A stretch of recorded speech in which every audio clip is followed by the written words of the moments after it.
भिंड जिले के एक छोटे से कस्बे मेहगांव में भूमिया सरकार के नाम से जगत प्रसिद्ध हुए संत हरिओम दास जी महाराज बीते रोज गौरक्षा एवं 6 लेन हाईवे निर्माण मांग आंदोलन में शामिल होने के लिए आए।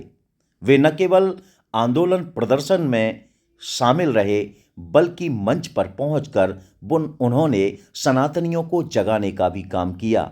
उन्होंने सनातनियों से आह्वान किया कि वे हर घर में, हर परिवार में कम से कम एक गाय पालने का काम अवश्य करें। गाय की दुर्दशा के लिए यदि सबसे पहले कोई जिम्मेदार है तो वो हम हिंदू हैं, हम सनातनी हैं। शासन प्रशासन की अपनी जिम्मेदारी हो सकती है, लेकिन हमारा कर्तव्य है, यदि हम गाय को माता कहते हैं तो हमें उसे न केवल पूजना चाहिए बल्कि उसकी रखवाली भी करना चाहिए, उसका संरक्षण भी करना चाहिए। इस आंदोलन में महंत रामदास जी महाराज दंदरौआ धाम सम्मिलित हुए और कई संतजन भी सम्मिलित हुए, लेकिन जो भाषण, जो बात हरिओम दास महाराज ने कही उसकी बात ही अलग थी। सुनिए। एक हिंदू परिवार, एक गाय। अगर किसी के पास कोई शहर में रहता है, कोई बाजार में रहता है, कोई किसी के पास जगह नहीं है गाय बांधने की, तो उसका भी एक उपाय है। हमारे साधु संतों की टेकरी पर गौशाला बनी है, गौशाला बनी है, तो एक हिंदू परिवार एक गाय की सेवा का संकल्प लेगा।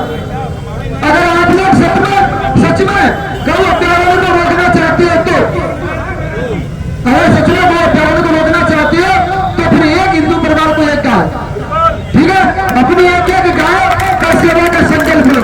आपको पता बड़े दुर्भाग्य की बात है, बड़े दुर्भाग्य की बात है, जिस गौ माता को आप मां कहते हो ना, वो रोड पर कट रही है। किसकी वजह से? आप सबकी वजह से, हमारी वजह से नहीं, आप सबकी वजह से। हम संतों ने तो गौशाला बनवाई है, जितनी हमारी हैसियत है, जितनी हमारी क्षमता है, उसके अनुसार हम गौओं की सेवा कर रहे हैं। आप सबकी वजह से।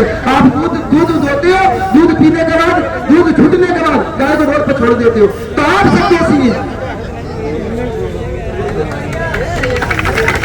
जिसको आप मां कहते हो उसको आप रोड पर छोड़ रहे हो, आप दोषी हो, आप सब दोषी हो, हम दोषी नहीं है। हम तो जितना मेहनत कर रहे हैं उतना मेहनत कर रहे हैं। आज हम यहाँ किसी राजनीतिक की वजह से नहीं आए। आज जितने साधु संत आए सिर्फ गाय माता के लिए आए, अपने मानव सेवा कल्याण के लिए आए, हमारे भाइयों के जो एक्सीडेंट हो रहे हैं ना उसके लिए आए, न कि हम यहाँ किसी राजनीतिक के व्यवहार से आए। तो यहाँ राजनीतिक जयकारा एक भी नहीं लगेगा। जयकारा लगेगा तो सिर्फ गौ माता का लगेगा, संतों का लगेगा। दूसरी बात, जिस गौ माता के करोड़ों पुत्र हो ना, वो गौ माता भोलों पे हो, इससे बड़ा हमारे भारतवर्ष का कोई दुर्भाग्य नहीं है।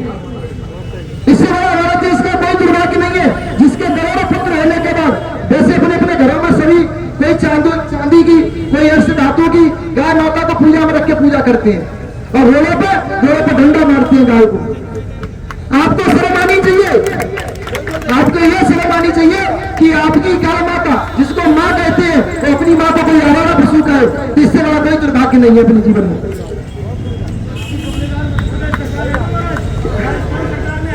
एक सेकंड, हम दोषी मान रहे हैं ना, इसलिए तो यहाँ बैठे हैं। अगर हम दोषी नहीं मानते तो यहाँ क्यों आते? इनसे हमारा क्या लड़ाई है?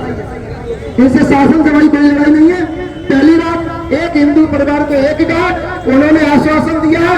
अगर वो आश्वासन के अनुसार हमारा काम नहीं होता तो हम फिर दोबारा बैठेंगे और वो दूनी ताकत से बैठेंगे। पहले उनकी बात को देखना पड़ेगी।